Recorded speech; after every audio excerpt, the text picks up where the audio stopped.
for Toffoli. Here comes Tyler Toffoli again. Drago through the lane. Back in. Scores! Oh, baby, what a goal! Did you see that move? Tyler Toffoli, second of the... And after 22 years, Raymond Moore! And then Ronaldo! What a goal by Cristiano Ronaldo! Sensational! Welcome, ladies and gentlemen, to the Sports Junkies podcast. That's Franco. My name is Joey. How are we doing? Doing tonight? pretty good. Doing pretty good. Yeah, we're doing pretty good because the Habs ended up winning tonight. Yeah, finally. I think that's why we're doing. We're in a good mood. Because after Saturday's game, I was pretty much ready to call it a night. So with disappointed. the podcast. Never talking about it again. Yeah, disappointed. But at least we got this one kind of banged out. What did you think of this one? Good effort. Looks like we actually came to play and we actually tried. We didn't look like there was parts of the game where we looked a little bit tired.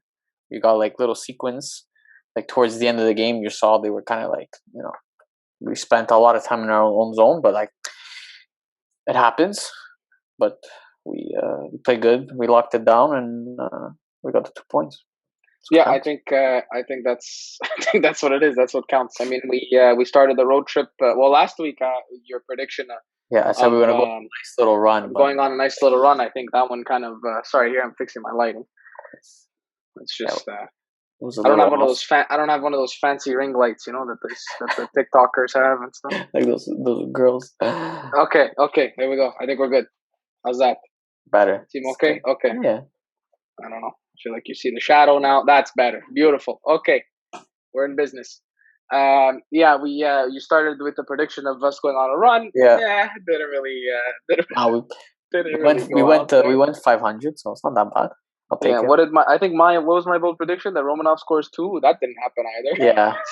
So we're both on a monkey battle. We're 0-1. We're 0-1 for weeks of predictions, but at the very least, we came out of this one tonight. That's the 15th of March with a 4-2 win over the Winnipeg Jets. Kotkaniemi getting the first one off of a beautiful play by Josh Anderson. I wish I could show it, but we got copyrighted last time already. So we're going to take it easy on the copyright infringements. To describe the play, kind of a broken play in the O-zone there. Bad change by Winnipeg. Anderson, crazy play, dives, kind of keeps it alive, throwing with a nice pass. Nice pass, KK. And KK just with, stick on the ice, tips it in, easy money. The Habs are now 12 out of 13 when they score the first goal. So they're 12-1 when they score the first goal of the game. I feel like that's probably an important part of their game because we are not very good at coming from behind. No, well, it's harder to play when you're behind, right? It's harder. You're down 2 goals. You're down a goal. It's like you're climbing a mountain. It's tough. It's heavy on the legs. Yeah, when you're up on a goal, you could cheat a little bit more and take that extra risk because if you get scored on, okay, it's 1-1, whatever, it's equal. But 1 goal lead, 2 goal leads are good to have. Good. I mean, obviously, you always want to have the lead. Yeah. But in previous years, I feel like we played better. We played better than we did this year down. Yeah, that makes sense. We didn't play better down. We didn't play a better game when we were down necessarily. We played better than we are now. Yeah, when we trailed by goals. So I don't know if it's a fight thing. If it's once they get their first one in, it's like, oh boy, like is this one going to be a long one or whatever it is. But anyway, I was supposed to shout out a couple people before we started today. Shout out my boy Julien Gauthier, who scored his 3rd goal, I believe, of the season. Very nice one. Very nice on an unbelievable play with a backhand goal on Carter Hart. And obviously, shout out to the legend himself, the first ballot Hall of Famer, 0 questions asked, Alexander Ovechkin. I'm going to show you guys just the chart of what's going on here with leading goal scorers of all time. It's unreal. Ovechkin just tied with the goal tonight, gets to 717 in a 6-0 win against Buffalo. But he's got 717, so ties him with Phil Esposito at 6th all time in terms of goals. Franco, does he get to Gretzky's record? Actually, you know what? I'm gonna take my how we do like a bold prediction every week. Yeah. I'm gonna Is your bold say prediction? he either finishes second or he ties Gretzky. Okay, in finishes goal. second or ties. Or ties. So for sure, Passes Gordie Howe. passes Gordie Howe, Yeah. and potentially ties Wayne Gretzky. So let's Yeah. we're gonna have to save this date, folks. It's Monday, March 15th, 2021 at 11 p.m. Franco Dakotas is making the prediction that Alex Ovechkin will in fact get to at least second all time. I think I'm gonna actually agree with you on that. At the very least, I think he's gonna pass Gordie Howe. Yeah. And we were discussing this a little bit before. I mean, he's a machine. If we didn't have the lockout season of 2005, Yeah, he was unlucky. oh no, actually, or was he? Yeah, that's right. Because he was three supposed to lockouts. play. Because he was He drafted was in supposed to play in 2004. 2004. Yeah, he was supposed to play in Lockout. 2005. And then we had He's the one who stole the Calder from Crosby. From Really, Crosby, because yeah. he played. They both played in the same year. But yeah, so he had one lockout there, which who knows how many goals he would have scored. I would say at least 35 to 40. I mean, he's a rookie. I mean, he scored 50 goals in his rookie year. I guess he did score 50, but he also played in the lockout against men in Russia, if I'm not mistaken. So he had a little bit of a year to, but whatever. He was playing there anyway. No, yeah, of course. I mean, he was a beast. I'm saying at least 35 there, and then he's got 2 half seasons. The one where PK won the Norris, and then this one. And then this one. So basically, he's got 2 full seasons, 162 games, pretty much, where he could have had more goals, and I'm assuming he would have been anywhere between 80 and 100 range. Yeah, let's say we add like 80 to 100 goals. That puts him. Yeah, I mean, 80 goals already puts him right up into Gordie Howe territory, and 100 goals would have him already. It's just very unlucky, man. It's very unfortunate that. Yeah, it's kind of circumstances. Kind of like how Bobby Orr was circumstances with his knees and his injuries. Yeah. I mean, Ovechkin's not going to get to that top spot just because of the situation he was playing in. He's if he keeps in shape, and this guy's like later on his career now, I think he's just going to be a power play specialist. Yeah, if he stays with the Caps or he goes somewhere else, they're going to sign him because of the power play. Listen, I don't think he's going to play anywhere else aside from Washington, but I'm still convinced he's going to Russia. So I think he signs a 1-year deal. I don't think so. I think he's 1 or 2 year deal at the end of this, and then he goes back to Russia and plays with his buddy Putin. I don't think he's staying here for the whole time. He's got his cup. He's got his cup. He's got what he needs, and I think he's just gonna end up going back. I mean, it's fine by me. The guy's got an unbelievable career. I would be. He would have been, in my opinion, he would have been first ballot Hall of Famer, even if he never won a cup. I mean, I just think he's an unbelievable talent that you don't see like ever. I mean, it's generational at the very least, and probably ever. I really think he's pretty much the best of all time in terms of scoring goals. Just finding ways to score goals. And like I don't know if you noticed, but he scores the same way all the time, and no one. Well, now he does. Now he does. Back in the day, he scored so many different types of goals. Driving the net, just insane wrist shots, dangles on his back. In Arizona. Crazy times. He just made all kinds of plays that were just unbelievable. I don't think anybody else could really do that. Like in his era, and definitely before, there's nobody even close. I mean, now you kind of have McDavid that maybe has that potential, but I don't think he's got. Unless he learns how to score more. Yeah, he's able to though. I think he has the talent that he's able to go to 50 a year, but I think he's just more accustomed to getting. Yeah, because his speed is just unbelievable. He's head and shoulders above everybody else. It's not even fair. Because he has a good shot, but it's not like OV quality. No, I mean it's not lethal. But it's not lethal. It's still good enough that it gets there. Score 50, I don't know. If he has to rely. I think he's got a shot. Crosby did it once. I think maybe that's my bold prediction. I think McDavid does it twice. Twice in his career. I think McDavid does it twice in his career, 50 goals. I don't think he can do it every year, but I think twice in his career he'll do 50 goals. Why not? Let's do. I know we wanted to talk about the people who, speaking of signing Ovi for a year, obviously being Habs fans, we want to talk about who we've got coming up. Yeah. a lot of the guys that are. I will there's start from the one, the two, D. three, four, five. There's 6 players that their contracts are expiring. 2 of which are RFAs. That's Arturi Lehkonen and Jesperi Kotkaniemi. And then we got 4 UFAs. That's Thomas Tatar, Philippe Danault, Joel Armia. I'm not sure how you guys want to pronounce that, and Corey Perry. Those are the forwards, and then you have Victor Mete on defense. That's an RFA as well. We could start with D and then work our way up. Yeah, let's go with a D. What do you do with Victor Mete? That's a tough one, man. It's a tough one.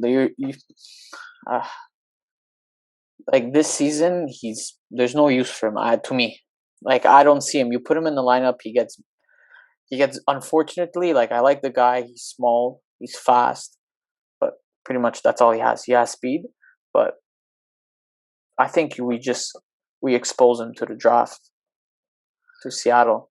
Yeah, I'm not sure if he's. I believe he's eligible. I'm just not sure because he's 22, so I'm not sure if there's an age like what they're going to be doing this year with the the new age rules. stuff. We don't know. Yeah, so we're not sure yet. I don't think.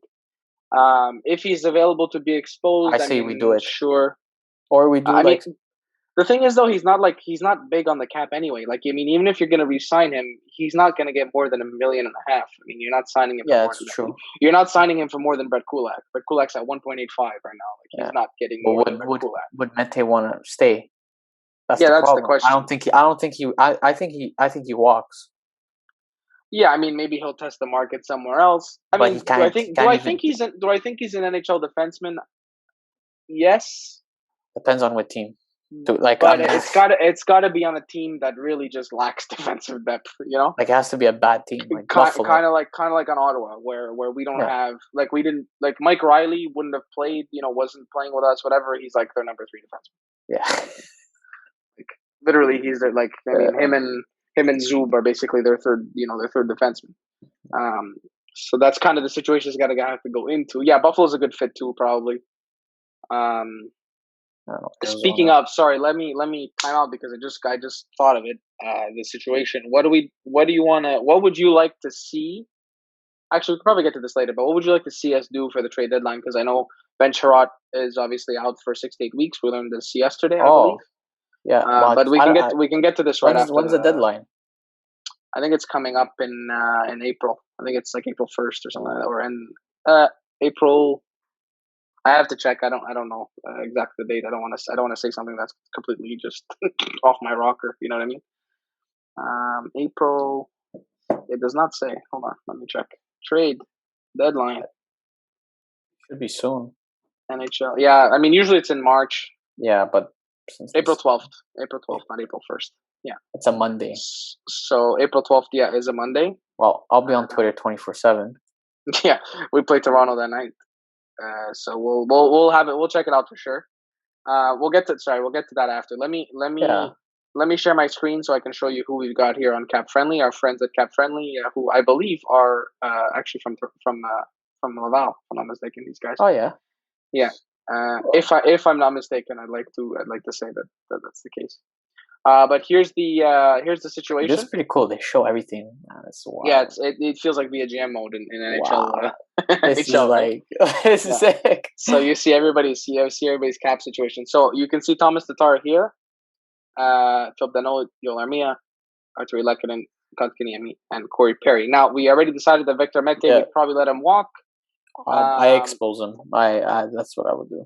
Yeah, and you got to also think about the fact that our buyout after this season is you're gonna have $3 million extra on the cap to spend around here. like maybe 2.5.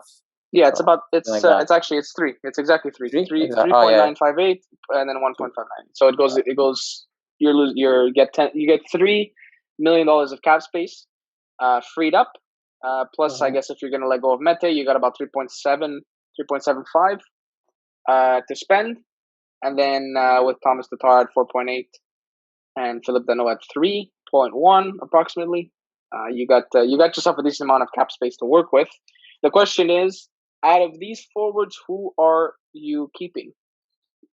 Oh, tricky. Well, obviously, we'll start at the bottom with Perry. If he continues what he's doing, I say why not? If he wants to stay, give him an extra year. I mean, I can 750. What's like Yeah, I was gonna say I can even stretch it for a year at 900. Like I don't mind. I don't mind giving him a little raise just because he's kind of deserved it. Yeah, but with the raises, you could probably do bonuses with him. Yeah, you could probably give him bonuses. Like he probably has like crazy clauses that we don't know. You score 20 goals, you get $1 million. I could probably check actually. I highly doubt it. I wouldn't be surprised if it's in here. Yeah, salary bonuses. He's got no bonuses, so he's pretty much out of league now. Oh, okay, so yeah, maybe next year the Canadiens could do that. They give him some bonuses. But next year, that's for sure. That's what can happen. Performance bonuses and stuff like that. Yeah, like this is what he had before. I mean, cap friendly is just unbelievable. So shout out to these guys. So yeah, I think that's what we do with Perry. If he continues performing the way he is, he's good on the power play. He's good fourth line. There's injuries, he can move up and down the lineup for a short time. He's a good short time fix. He's great on the PP. Yeah, so I think. So yeah, I would also keep him. Yeah, great guy in the room. Again, we talk about another Stanley Cup winner. Yeah. It's hard to get that kind of experience in your room. Gold medal winner, Stanley Cup winner, a point per game kind of guy in Anaheim. Like this is a serious player. I mean, yeah, he's slow. Yeah, he moves at 4 miles an hour. I always make that joke with you tonight. Tonight and every other night that he plays. He's smart. But you cannot take away the intelligence of a player, and he's kind of a guy that reminds me kind of how Crosby's going to go in my opinion. Crosby's going to lose the speed. He's going to lose the he'll yeah, I mean, it's already evident that Crosby's not as fast as he was. He's still a horse. He's still able to do things that a lot of people can do. But in 2, 3, 4 years, I mean, he's 32, I think. Crosby, 33. If I'm not mistaken. 33. However old Carey Price is, yeah. So 30. He's 33. So in 2 to 3 years, he's Corey Perry's age. I think he slows down. I think he produces more than Perry, but I mean, I think it's the same type of mentality in the sense that they see the game so much better than everybody else that's on the ice. Mm-hmm. I don't want to put Perry in the Crosby category, like in that sense, but I'm saying it's just a smart hockey player. You can't take that away from somebody just the smarts of how to play the game, Yeah. No, so if you want to ask me, I keep Corey Perry, like I said, maybe same. Performance bonuses. I don't want to really worry about the RFAs because the RFAs you can always kind of just qualify them and then they'll be on for another year and you can figure it out. That you could kind of kick the can down the road, right? That's kind of the situation. But like him for 2.4, I don't know. Yeah, I mean, in my opinion, I think he's okay at that salary. Like, I don't want him in for any more than that. I love Victor Lehkonen. He's one of my favorite players on the team. No, he's a good guy. I think he fills in a lot of different roles. I mean, he's got like 7 seasons playing in the league, and he's 25. Like, he's been playing for a long time in the NHL. He came in young, and he's still 25. So you got to think of that as well. He's got at least 5 seasons with us. So and playing full seasons too, like not just half seasons. So if we can get him at he's a 15 goal guy for 2.5. I feel like that's reasonable. Fourth, third line, and just a guy just a guy that can play everywhere and responsible, like unbelievably good forechecking on the PK, especially. Yeah, and he's 25, so it's not like he's losing. He's still getting better, in a sense. Not that much, but like no, but I'm saying he's not dramatically getting worse by season. No, yeah. So I'll keep that. I think Kotkaniemi, we give him a bridge deal, kind of like we used to do with players. I think he's probably gonna some type of 2-year deal at $3 million or 3.5. So I feel like that's somewhere in that scenario. Yeah, I mean, listen, if Bergie really wants to sign him long term, he can. I think I don't think there's a question anymore about him being a good player. I think you try to go long term with him. I think we can. I think it's a safe enough bet that you could go long term at like a $6 million, something like that. Like because he's gonna be your second line, first line. He's gonna be in there. Him and Nick Suzuki, if they're making $6 million each, I'm okay with it. Honestly, I'm more than okay with it. I mean, those are guys that might seem crazy to some people, but the cap's gonna end up going up. The next 2-3 years, we look at. I understand. Staying flat, huh? Staying flat. We look at guys now with $6 million contracts that are like 60-point guys, and we're like, wow, that's a great contract. Yeah. Like JT Miller, everyone's like, wow, that's a great contract. Yeah, And I'm like, dude, it's not that good, but it's a good contract because he performs. because he performs. I think if KK can perform to the level he's performing right now, I don't think it's a problem. No. And I think and this kid's only getting better. He's only getting stronger. The kid gained 15 pounds just this year. He's still getting taller. Like he's like 6'2" now, I think. He's 20 years old. He's 3 years younger than us even. So like he's got time, and I think he's a safe enough bet that it's a good situation. So that's too much time spent on the RFAs. We'll talk about them later. Joel. The two big ones are Tatar and Dano. Obviously, what do you do with Armia? That's kind of a simpler question, maybe. Sign him. He's been good, actually. You think so? Yeah. If we get rid of him, replace him with what? Well, right now, the last 2 games, I was not. I think that's his problem. He's almost like like a Lars Eller. He's inconsistent. Where he's got like those 2-3 games that he plays really well. He starts off the season. He's all over the ice. He can protect the puck. He can do these things, whatever. And then he's got like 4 games where it's like, turnover on that last play on the last game that led to the goal against Calgary. The first goal that just whatever air was in the tires, whatever wind was in the sails, it was all gone after that. After the first play of the game, pretty much. So I don't know. I don't know if we keep him. Again, the inconsistency. Maybe we can flip him at the deadline. I like him. My thing is, we have enough forward depth, in my opinion. We do have enough forward depth, in my opinion. Michael Frolik has not played a game yet. Okay.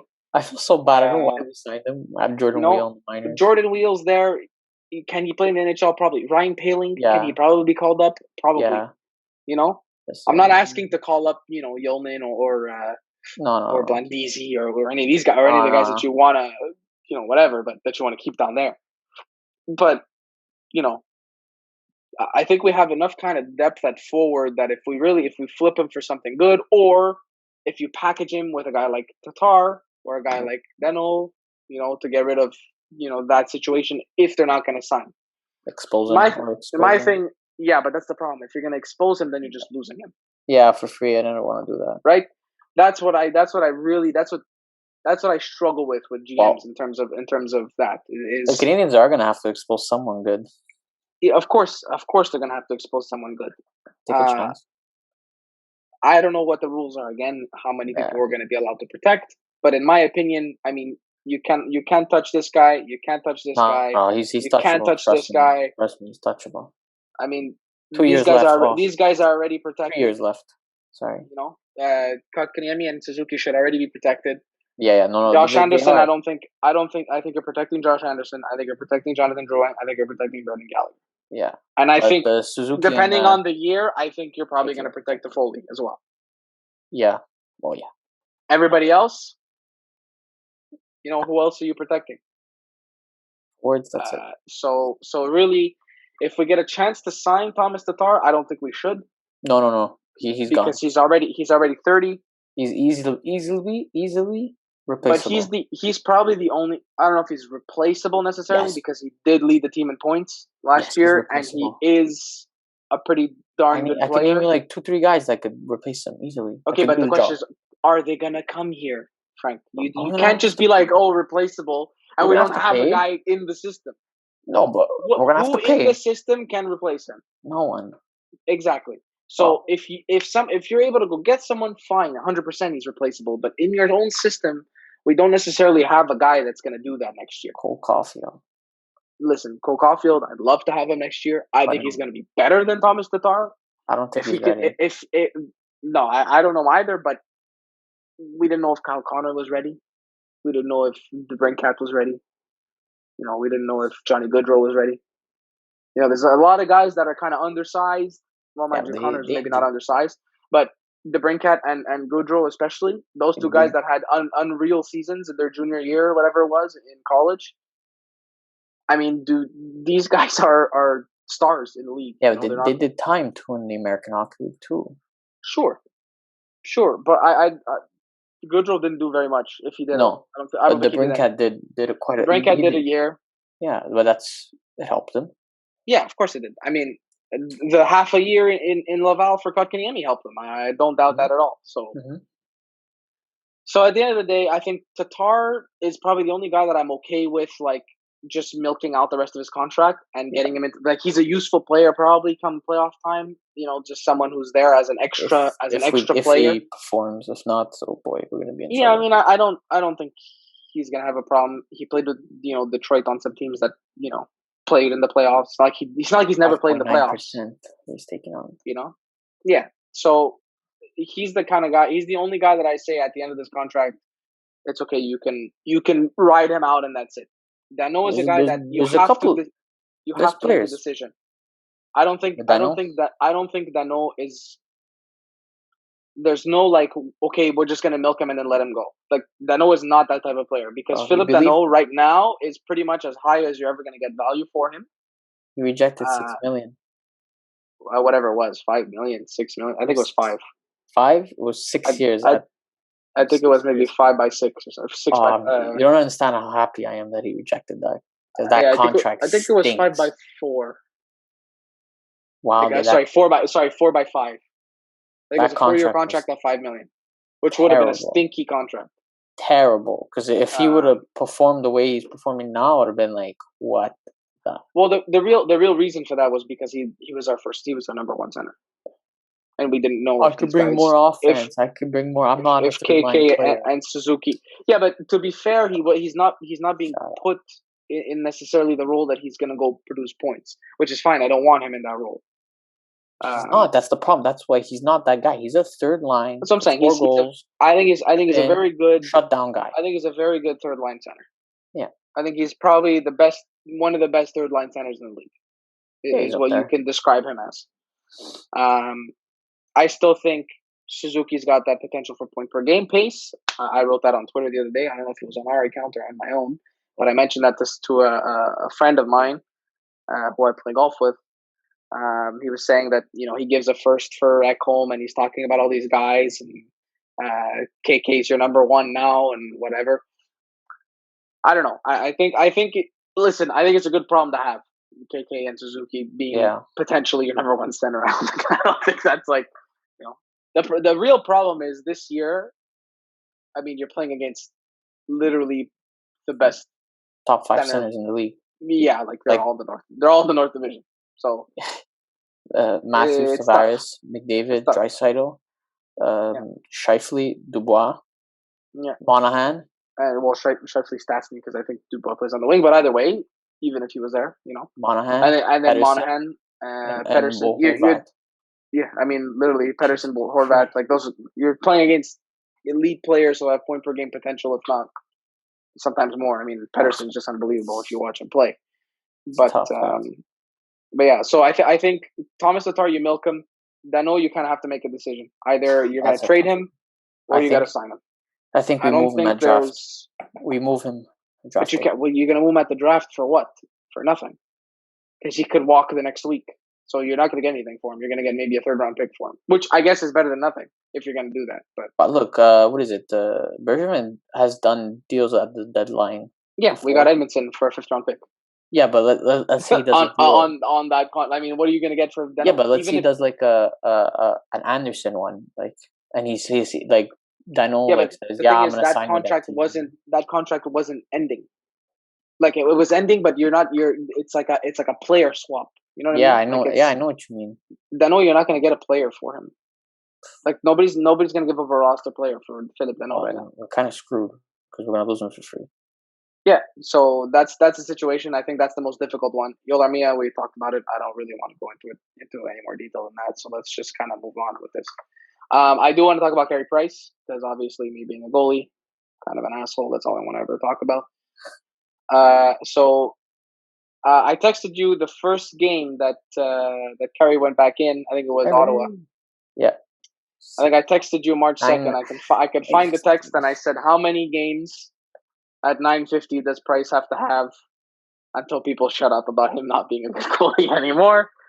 You laughed, and Carey Price said, fuck you, I'm going to do 4 in a row.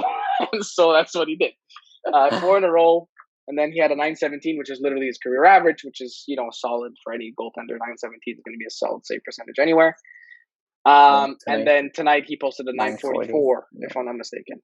I'd have to check. Maybe they updated. There it is, 9:44. So you look at in his last 5 starts, he's got 5 out of the last 6. He's got 94% and above, which is literally elite. And he's got 1 in his career average, which is very good. So I don't think Carey Price is really the question mark anymore, and for good reason. I think he's just too good of a goaltender to not perform at this level.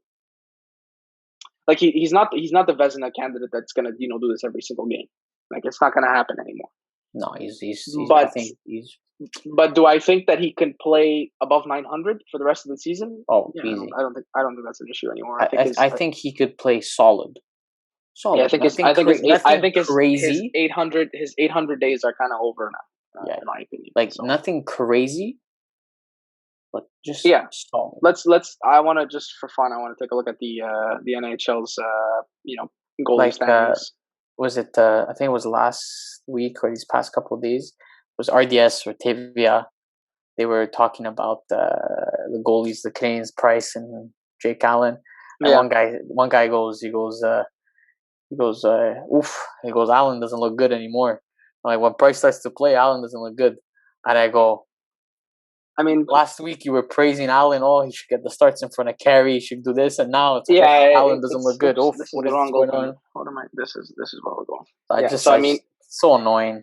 It's like, listen, this whole fan base is like that. If you look at Twitter, it's unbelievable. Yeah, every single game, there's somebody complaining about something. Last game, it was Bergevin's done. It's finished. He's over. That's it. He's done. His teams are mediocre Toffoli. Every year.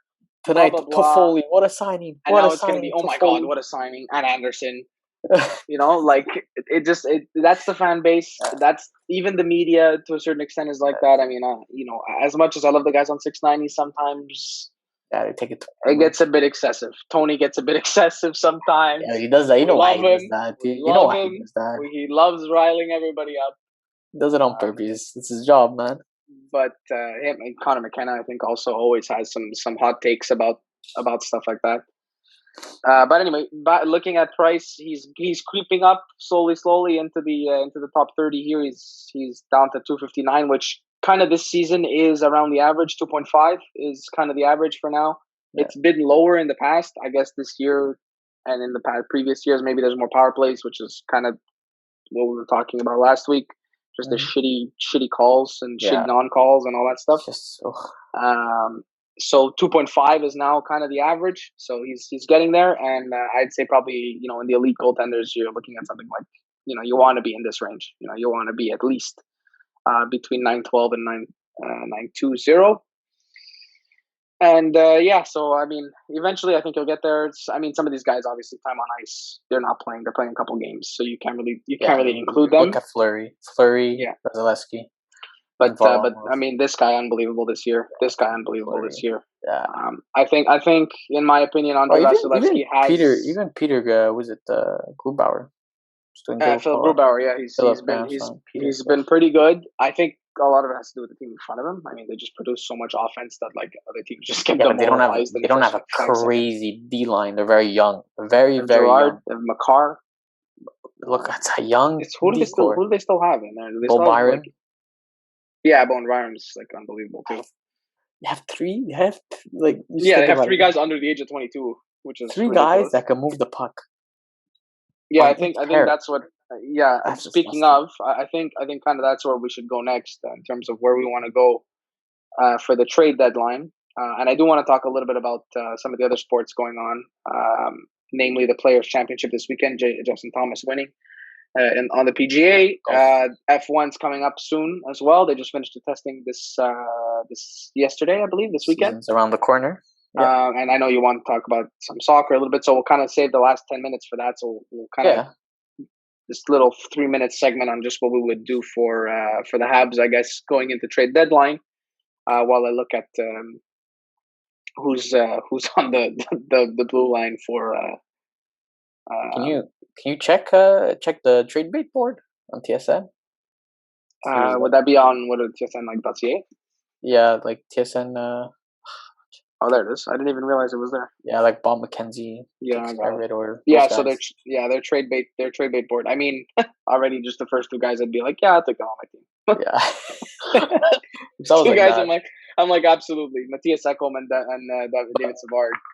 I haven't stopped hearing his name. Ekholm? Ekholm. Yeah, Bro. the problem I have with Ekholm is he's a left shot defenseman. TVA doesn't shut up about him. Yeah, I mean, I don't know. Maybe they have an obsession with Vancouver. Yeah. Vancouver. I mean, Nashville. Every like I watch Sanka said they just talk about the Habs, about what happened the previous day, and it's literally every single show they take a good 30 minutes to talk about Just Ekholm. to talk about Ekholm. And they're like, oh, we can't lose him to Toronto. We can't lose him to Toronto. Why is Toronto going to get him? You want to know why? Toronto's always like the No. Do you want to know why Toronto's going to get him? They have Matthews, they have Marner, they have Tavares, Nylander. Okay. Yeah, they don't need any more forwards, I guess. They need to win the cup now. Like the next 2 years, 2 to 3 years, it's their time to win the cup. Because if not, someone has to leave. They're going to trade someone. Because they have of course. I mean, I don't think there's. So that's why Toronto's doing that. Montreal, as much as I want us to win the cup this year, I think it's going to be really, really hard. Listen, I think there's still a chance, unless some people are completely, pessimistic and whatever. I think if Price continues to play well, I think if Jake Allen continues to back up well, and I think if we add an element to the blue line, I think our 4 forward lines are pretty much on par with. I mean, we could play with any other team in the league. I don't think there's a question. But we have to play as a team, though. That's the problem. We can't rely on individuals. It's really about the system. We kind of have to pull a Barry Trotz and make sure that everybody's pulling in the same direction. You see the Islanders? You see the Islanders right now? I mean, the Islanders have. If we're gonna be totally honest, I don't think they have an elite team whatsoever. I think Matt Barzal is an elite talent. But I think it's just literally a system. It's just playing a system and playing it very fucking well every single game. It's very rare they have a bad game. So you see their decor? It ain't pretty. It's like going to IGA and getting your compliments brand fucking defenseman. It's not they sexy do the work. at all. And if you go look, if you have, maybe when you're off camera or you're bored, go look at where they came from. All in the system. Not one of them, like a couple, maybe Nick Leddy was a trade they got from Chicago, but the rest, they all drafted, spent time in the American Hockey League, and brought them up. Yeah, I mean, I think development's probably the most underrated, literally the most underrated thing when it comes to the NHL. I think teams kind of, it's tough. Like some teams have it backwards in a sense. Like they worry about drafting more than they worry about development, where in my opinion, you should be worrying more about development versus drafting. I think it's 50-50. Yeah. I think there should even be a slight emphasis on development 40 more 60. Than almost like a 60-40 development over drafting, because like after the first round, it's your chances of making the NHL goes to something like 50% or 40% in the second round, and then it drops to like 15% at a third and later. Like literally between, I think it's like between the 4th round and the 7th round, or between the 3rd round and the 7th round, it's almost identical, the amount of percentage of people that make it into the NHL. It's like 8%. Yeah, funny you're talking, like right now you're talking about like between after the 1st round and the 7th. I was doing like research. I've been like taking notes, going through each team from 2005, 2016, and you did what I was talking about last time. I actually been doing it. I've done like 4 or 5 teams so far. And I've been taking the guys that they drafted like from 2005 to 2016, 1st round through the 7th round. To the 7th round. Actually, back then I think it was even 9 rounds. No, 7. When was the last time it was 9? I think it was like early 2000, maybe before the lockout. Anyway, sorry, go ahead. And I've noticed, bro, there's some teams, some years they did not hit one player. Not one player playing in the NHL, and they had 1st round picks. Yep. And there's some teams that had a good draft years, like they had 3-4 players. Like an example, like came to my head, like I did Boston. One year I think they drafted was the year where they drafted the kid. There's Robles, was Borrell. I don't even know his name. They had 2 picks like back to back. Yes. Instead of picking, they had 13, 14, 15. Yeah, and they picked Jeremy Lauzon, and who was the 3rd guy? I don't know. Anyway, and then right after that, I think was something ridiculous, like or something ridiculous like that. I don't know. There was one year they drafted. I think it was Lucic, Brad Marchand, and like Is that the same draft year? No way, that's not the same draft year. I'm not. Let me check. No. Wait, I Lucic have is it right here. Lucic is older. Lucic is a couple of years older. Yes. 2006, Phil Kessel, 5th overall. Kessel. Milan Lucic, 2nd round, 50th overall. Yeah. Brad Marchand, 3rd round, 71st overall. You tell me Brad Marchand's the same age as Lucic Yeah. and Phil Kessel. Yeah. That's unreal. And that year, they only drafted 6 players and they hit on 3 of them. They hit 3 gems and they helped them win the cup. Yeah. I mean that's what you need. And I mean if you look at the year that we drafted, I believe it was Pacioretty in the first round. We got Subban in that second. Yeah, and we drafted McDonough. Yeah, that was a crazy It draft. was McDonough, Pacioretty, Subban. I mean, it's 3 like all stars, like quite literally all stars. I mean, I'm not sure. Did McDonough make an all star team? Maybe. I think McDonough made an all star team. So if that's the case, you're literally drafting 3 all stars in the same year. So those people in the fan base, in the Montreal Canadiens fan base, that tell me that we do not draft well. But we're gonna come up with we're gonna show we're gonna do it. If like you're already 4 percentage teams in, and if you're already 4 team? teams in, I'd like to do it. Maybe in 2 weeks. I do want to do a redraft of 1 year, so that's what we might do. Maybe do that, maybe like our own draft year, which is Connor McDavid's draft year. Yeah, that's a stacked. But so if we can redraft our own draft year. But there was a stat that I came across. Right now in the NHL, the most dominant draft year is in the 97s. Yeah, I mean, listen, we had some good players. Crazy. We had some good players. Off the top of my head, obviously McDavid, Jack Eichel, obviously that year. But even guys that we would know because we played, or at least I played in that realm. Let's say with them, Daniel Sprong. Yeah, I believe was that year as well. With Washington right now. Yeah, Gauthier was that year as well. Dubois was that year as well. I mean, you're talking about some serious players. I mean, look at that 1, 2, 3. Dubois went 3rd. Yeah, Eichel no, went 2nd. Yes, no, the Dubois wasn't the Dubois year. The year that Laine went 2nd. Matthews, Laine, Dubois. Yes, yes. And then they swapped or whatever. Yeah. Isn't that the funniest trade ever? Just swapping 2nd for 3rd through 4 years down the line. That's funny. No, who was 3rd on the Eichel? Strome? I don't know who. Yes. Was it Strome? Arizona. Yeah, I feel like it was Strome. No, it was Chicago. Yeah. Anyway, either way, I'm just saying drafting is important. Could do something like that. Development is better. We'll figure something to do here. But let's end this off with a little kind of 5-minute recap, 10-minute recap about kind of what's going on. For those of you who don't follow the PGA Tour, you might want to be okay with kind of going to the next thing here, or waiting until Franco's turn to talk about soccer, because that's his domain way more than it is mine. But Lee Westwood, again, the 47-year-old from England, finished runner-up 2 weeks in a row last weekend to Bryson DeChambeau. Literally came down to the 18th tee, and then this week again against Justin Thomas. Now, those of you keeping score, obviously we're getting into the thick of things here with the FedEx Cup going soon. Lee Westwood. Okay, let me just. I need to pull up his profile. Give me. I need some patience here for a second. I need you to understand. Okay, his results in comparison to just what he's recently been doing versus what he has done in the past. I've never heard of this guy.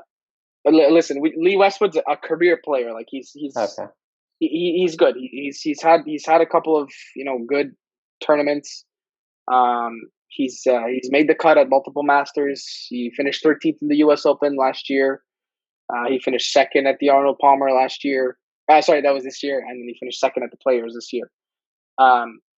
So basically, the past 2 wins. Why can't I not go see where his money? Here it is. Total earnings. Yeah, his total earnings. Okay, this is kind of how things used to be. For those of you who don't know, this is kind of how things used to be done in terms of seeing who the best golfer was. It was whoever won the most money. Basically, it was like the money rankings. Now they do the FedEx Cup points. It's a little bit of a different system. You get points for every win, and so on and so forth.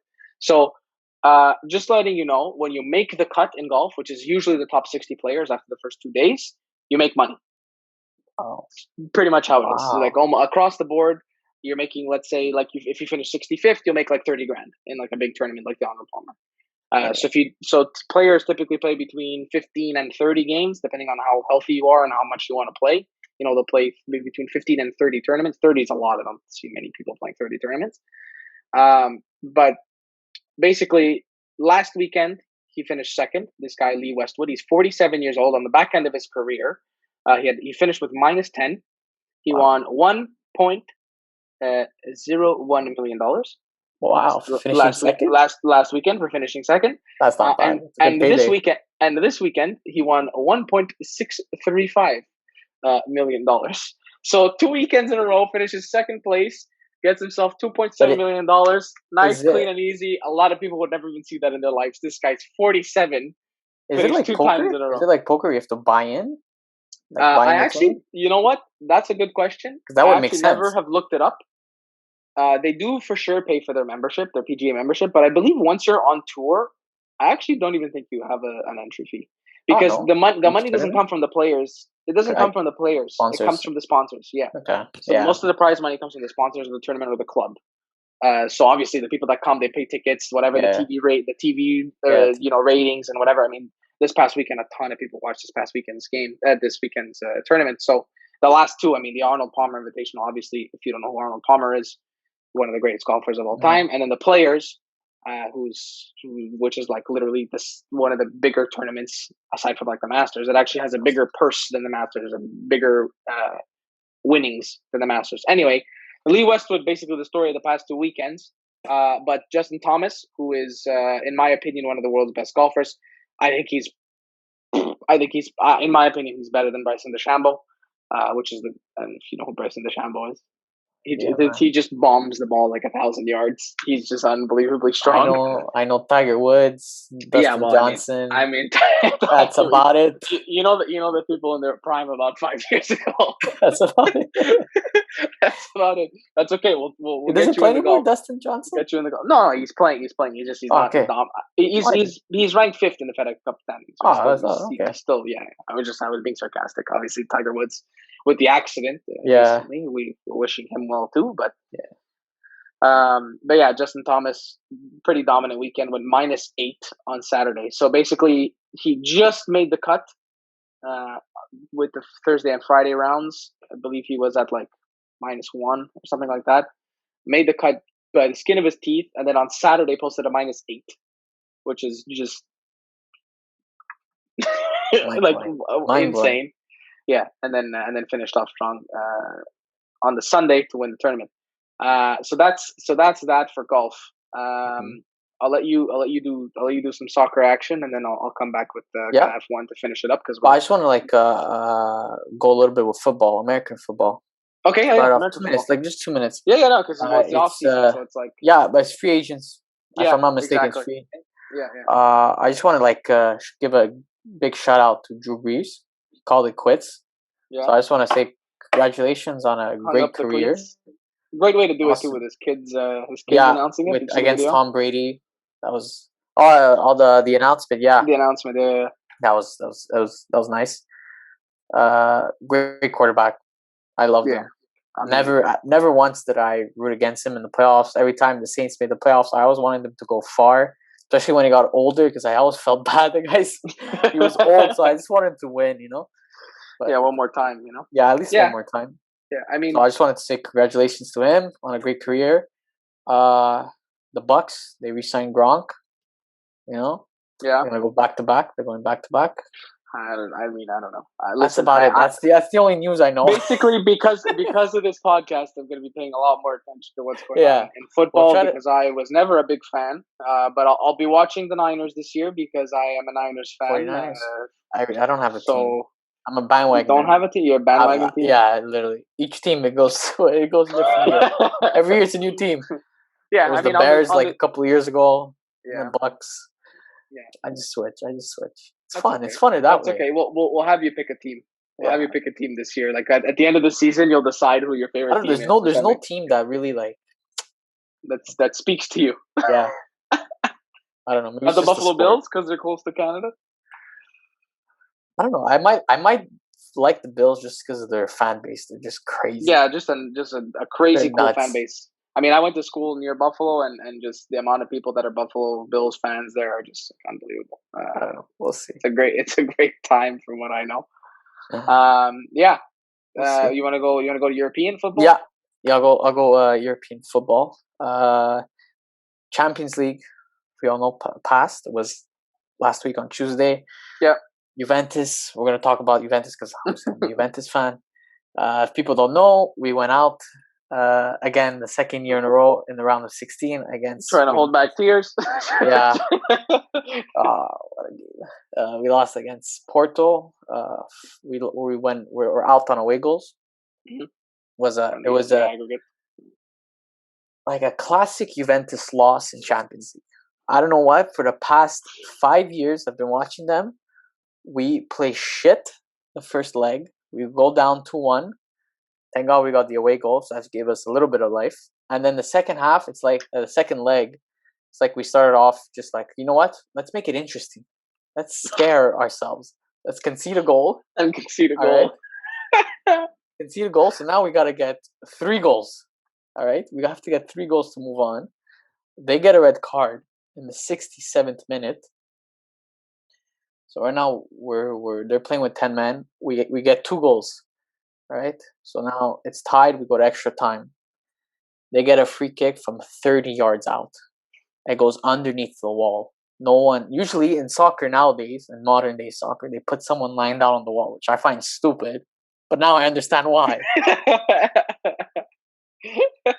I clearly understand why. And then after whatever, we got a late equalizer from Rabiot that got the goal, but it wasn't enough. We needed 5 goals to move on. We didn't get it. We go out around the 16, and then I hop on Twitter just to see what people are saying, and here it goes. Oh, Juventus are full of shit. What is it? This team is scrapped. It's over. Blah blah blah. Fire the coach. Get rid of Ronaldo. Trade this guy. This. I'm looking at this. I'm like, wow. Like people really do not understand, like the state that Juventus are in.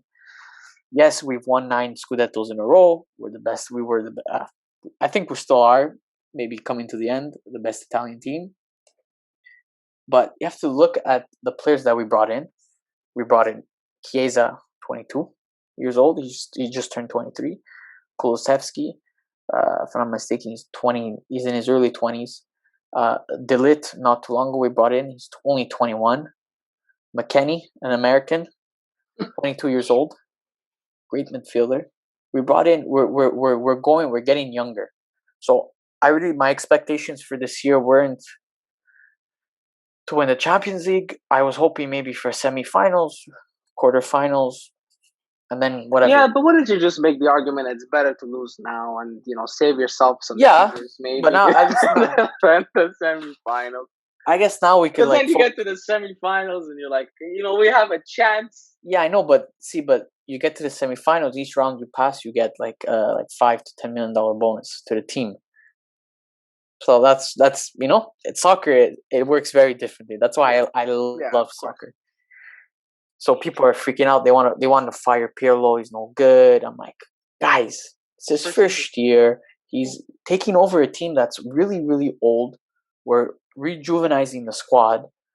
And now people are saying, "Oh, Ronaldo, we have to get rid of Ronaldo." Like we're talking about like players, like old players, like Del Piero was coming on, like in Italian media, and pretty much saying that like it was a mistake for Ronaldo to ever come to Juventus. It was a mistake. He'll never win a Champions League with them. Blah blah blah. The reason Juventus got him is for a Champions League to win the Champions League. But yeah. You know what? Listen. He played. He look, and I defend Ronaldo a lot, but like in this time we bought him for the big games. He did not show up against Porto. He didn't show up. That's, to me, unacceptable. The guy gets $31 million, 31 million euros a year, and when we need you, you don't show up. But then it depends. It depends on what you define as showing up, right? I mean, he did nothing. Ronaldo's there to score goals. You don't score a goal, to me, you did 0. It's a bit harsh, but okay. I get it. I understand. That's Ronaldo, right? He's there to score goals. I guess. I mean, listen. To me, if he's got opportunities, if he's got if he's doing the right things.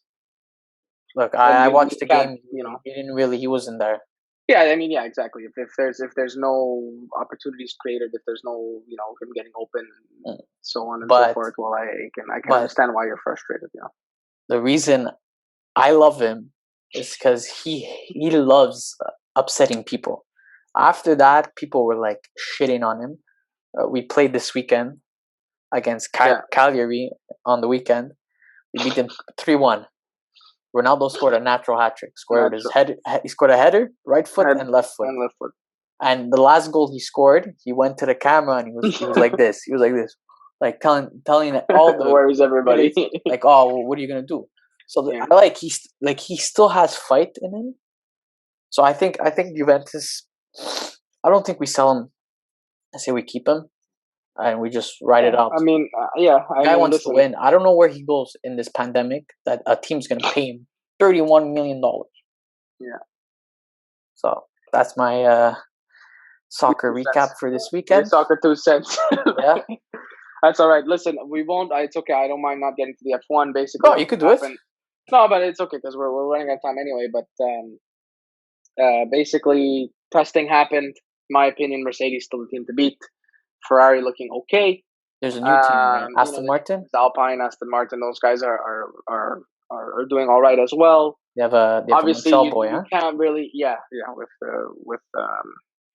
what's his name? I don't even know his name. I just know he's from Montreal. Lance Stroll. Yes.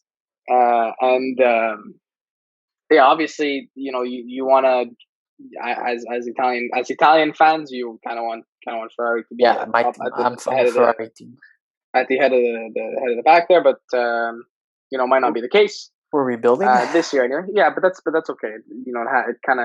It happens. It's kind of unacceptable in the sense that they have the most money and they should probably be the best every year. But Mercedes just found a way to be the best team for the past 6 years or whatever it is. I think best driver ever. Listen, it's debatable. He's broken, right? He's broken everything. I'd like to have an expert come on the show and talk about how passionate he is about saying that Hamilton isn't the best driver. I used to watch F1. I used to watch F1 when Schumacher was there. Yeah, I remember every race he used to win. Basically, the main argument is Hamilton might have the records, but Schumacher raced for teams where he should not have had any wins, where he should not have had any good races. And he basically single-handedly drove them into a championship position. Whereas Hamilton has pretty much, with the exception of maybe his early career when it wasn't the greatest, but still, in the top 3 teams or in the top 2 teams. When you're in the top 2 teams, you're expected to get wins every year. When you're not and you get wins, it's impressive. And that's basically what Michael Schumacher did all the way until he got to Ferrari. And sometimes even with Ferrari, when they weren't considered one of the top 2 teams, was still just a dominant force every single race. So that's really the argument for Michael Schumacher and against Hamilton. Again, Hamilton's probably going to have all the records, but whatever, it is what it is. That's the really short recap of the F1. First race is going to go next week, I believe. Wow, already? I believe it's next Saturday. I'm going to have to check. But we'll keep you guys posted on our Twitter page. That's at @SJunkiesPod on Twitter. And obviously on YouTube as well, the Sports it's going to be podcast. In the description, we're going to put it a link if you guys want info right away. Yeah, and obviously Franco's on there every single day, at every moment of every day, and then I'm kind of at night. I come in and do my nighttime checks and see what's happening in Habs line basically. But yeah, hey, thanks for joining us again this week. See you guys next week. We'll have this up on YouTube most likely by tomorrow night, and so we'll see you hopefully next Sunday, Monday, Tuesday, somewhere around there. Take care, guys. All right, see you later.